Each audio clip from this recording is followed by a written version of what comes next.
Esta es la práctica 1. Es un sismógrafo que nos ayuda a detectar sismos o movimientos terrestres mediante ondas de frecuencia. Hay dos tipos de ondas de frecuencia, las altas y las bajas. Nuestro circuito va a detectar las ondas de frecuencia bajas, que son las que corresponden al movimiento sísmico. En la primera etapa del circuito tenemos un geófono basado en un altavoz, cuya función es convertir las ondas sísmicas en señales eléctricas.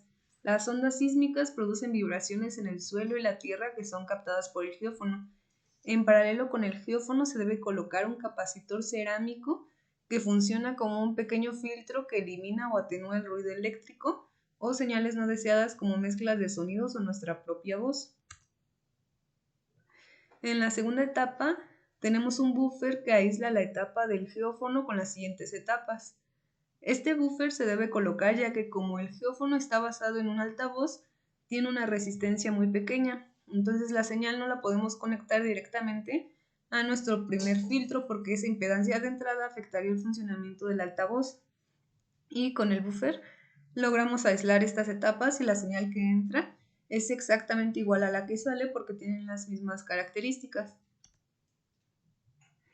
La tercera etapa consiste en un filtro pasabajas de primer orden que va a eliminar de la señal las ondas de frecuencia que no sean del tipo de baja frecuencia, es decir, va a eliminar las frecuencias que no necesitamos. El filtro está hecho con un amplificador operacional no inversor y como se está alimentando el circuito con una fuente unipolar, lo que va a pasar es que va a recortar la parte negativa de la señal.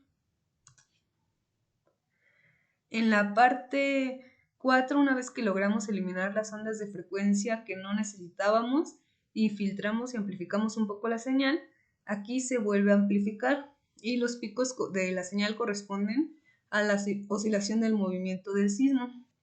En el siguiente paso vamos a desplegar esta señal para definir un valor de amplitud que pueda ser comparado con la referencia del divisor de voltaje.